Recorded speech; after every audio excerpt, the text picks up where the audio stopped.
A jornada do herói é um conceito narrativo utilizado na maioria das histórias que existem no universo. Mesmo com muitos escritores e roteiristas tentando fugir desse clichê, você sempre vai conseguir associar alguma história, algum arco ou elemento à jornada do herói. Nem que seja algo mais simbólico do que literal, e que você teve que assistir o filme umas 3 vezes para perceber. A jornada do herói consiste em 12 etapas. O mundo comum, o chamado à aventura, recusa do chamado, o encontro com o mentor, a travessia do primeiro limiar, o ventre da baleia, o que seria testes, aliados e inimigos, a aproximação da caverna secreta, a provação suprema, a recompensa, o caminho de volta, a ressurreição e o retorno com o Elixir. Mas de todas essas etapas nós vamos focar especificamente no retorno com o Elixir, que simboliza a solução para o problema principal que o herói passou a jornada inteira tentando resolver, e como às vezes a solução desse problema simplesmente não deveria existir.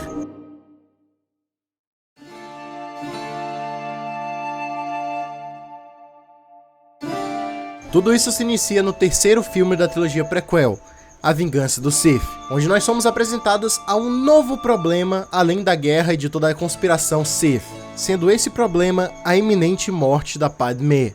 Mais ou menos lá pela metade do filme, quando Palpatine se revela o grande vilão por trás de toda a desgraça que vem acontecendo na galáxia, ele fala sobre uma possibilidade de salvar Padmé, a solução do problema de Anakin, o tão famoso Elixir, que aqui é um poder de cura. Porém, segundo o Palpatine, esse poder está ligado diretamente ao lado sombrio da Força, e para consegui-lo, o Anakin precisa atingir o seu potencial máximo no lado sombrio. O que ele faz? Eu farei tudo o que quiser, tudo. Só me ajude a salvar a vida de Padmé.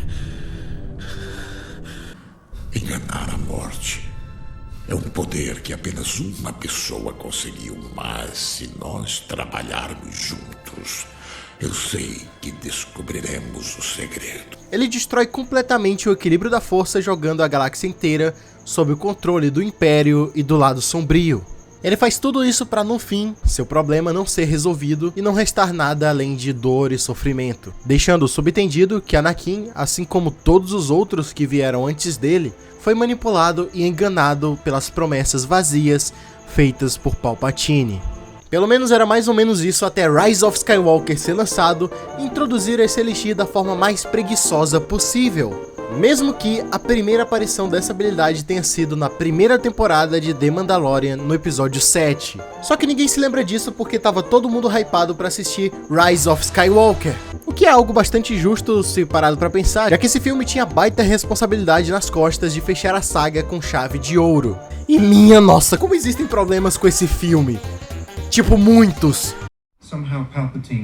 Olha que diálogo merda. Ah, mas vamos focar no que interessa antes que eu fique maluco. Enfim, diferente de The Mandalorian, que em episódios anteriores conseguiu construir sutilmente um mistério em torno do Grogu, relacionando essa habilidade como algo secreto da espécie do Yoda, como um tipo de dom natural ou coisa do tipo. Em Rise of Skywalker, essa habilidade aparece literalmente do nada, e convenientemente sempre no momento certo, para fazer a história continuar. E sim, eu sei que posteriormente lançaram uma explicação para toda essa bagunça na novelização de Rise of Skywalker, onde basicamente naquele momento em que a Rey se encontra com aquela minhoca gigante, é revelado que ela leu sobre o poder da cura nos antigos textos Jedi que ela tirou do templo de Arctor. O que só piora as coisas e cria ainda mais perguntas, tipo, como Luke, Leia e principalmente os outros Jedi não sabiam da existência dessa habilidade? Tipo, seria algo extremamente útil de se usar quando Qui-Gon foi empalado pelo Darth Maul. Se bem que ser empalado em Star Wars não significa mais nenhum tipo de risco, né? Claro que você pode dizer que com o passar dos anos, as gerações seguintes de Jedi pararam de prestar atenção ao conteúdo dos textos sagrados e a cura da Força acabou sendo esquecida. E assim nós poderíamos interpretar isso como um outro sinal de que a Ordem Jedi já havia se perdido em seu propósito há muito tempo. E até que essa é uma explicação boa se não fosse pelo fato de que aparentemente o Yoda leu os antigos textos Jedi. Pelo menos é o que ele deixa entender em Os Últimos Jedi. Os textos sagrados do Jedi! Os livros você leu? Bom, talvez. Interessantes, eles não eram. Eu duvido muito que o Yoda seria arrogante o suficiente para criticar os livros sem nunca ter lido. Então faz muito mais sentido ele ter lido os textos sagrados dos Jedi. Então ele meio que saberia da existência dessa habilidade. E como se isso já não fosse problema suficiente, essa explicação transforma o Palpatine em um tipo de narrador confiável.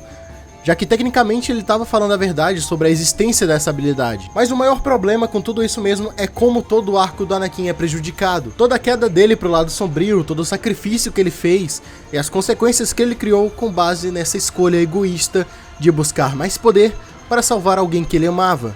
Todos os filmes de Star Wars são consequências diretas da procura por esse elixir e da manipulação do Palpatine. Todos eles são consequências dessa busca por poder. E mesmo depois do Anakin ter caído pro lado sombrio e se tornado Darth Vader, ele ainda passou anos da vida dele procurando outras formas de reviver a Padmé, de conseguir esse poder de enganar a morte. E mesmo que ele tenha falhado quando encontrou uma solução para o seu problema, isso só mostra o quão obcecado ele estava em conseguir esse poder, o quanto isso significava para ele. Introduzir isso em Rise of Skywalker de uma forma tão indiferente passa muito uma sensação de que tudo isso foi em vão, que essa habilidade era a coisa mais fácil do mundo e que o Anakin só foi burro mesmo, já que para ele conseguir algo assim, bastava ele ler o livrinho certo e nada mais. É como se o sentido original das coisas tivesse sido perdido, junto com o peso que essa ação deveria ter na história. Essa habilidade também aparece no jogo de PS2 do episódio 3, que foi lançado junto com o filme, e é extremamente ridículo ver o Anakin usando esse poder para se curar. Por mais que tenha um motivo razoável disso existir no jogo, já que isso deixa as coisas muito mais fáceis e o jogo muito mais intuitivo para a maioria das pessoas poder jogar e se divertir, mas ainda é extremamente ridículo. A única coisa positiva que eu vejo na introdução desse poder é que ele não parece ser algo que os Jedi possam usar constantemente. É tipo uma transferência literal de energia vital de um ser para o outro. Então você meio que tá literalmente dando sua vida por outra pessoa. Caso você acabe abusando desse poder, você pode acabar morrendo. Isso até que é bem legal e cria um limite até onde você pode usar essa habilidade, mas eu simplesmente não consigo parar de pensar como a melhor solução para todo esse problema a essa altura do campeonato teria ser feito com que esse poder realmente não existisse. Pelo menos depois de tudo que aconteceu, depois de tudo que a gente viu e depois de que todos os personagens que tinham o núcleo narrativo que girava em torno dessa habilidade terem morrido. Valeria muito mais a pena ter feito com que tudo não passasse de uma grande mentira contada por Palpatine do que colocar ela no filme como um simples fanservice para amarrar o roteiro e resolver problemas complexos de uma forma extremamente simples, sem que você precise pensar muito sobre. Sério, Rise of Skywalker não precisava desse poder da cura. Ou melhor, Star Wars no geral. Ah, Orla, mas no Legends tem o Darth Plagueis e lá é algo super comum um Sith voltar à vida através de Holocron Sith. Então você está completamente errado. Realmente, e na minha opinião, esse é outro grande problema, porque tira completamente o peso de uma morte. Independente de ser Legends ou não, eu acho essa ideia de cura da força, anular a morte através de Macumba Sith ou com Holocrons, ou transferência de consciência e sei lá mais o que, ideias ruins, muito ruins. Mesmo se elas forem bem desenvolvidas, ainda vai prejudicar o arco do Anakin de alguma forma, porque toda a história dele gira em torno dessa habilidade. Ele só caiu pro lado sombrio porque queria o poder de anular a morte.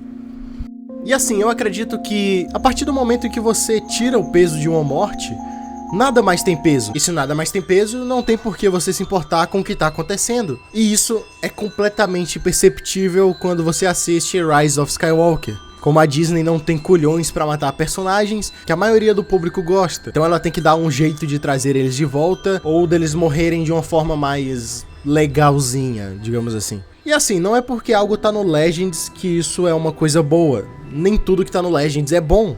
Existe muita coisa ruim e desnecessária no Legends também. Honestamente, eu não gosto da saga Dark Empire, que tem a volta do Palpatine, que tem o Luke do lado sombrio, apesar dessa ideia ser minimamente interessante, mesmo sendo bem problemática. Mas enfim.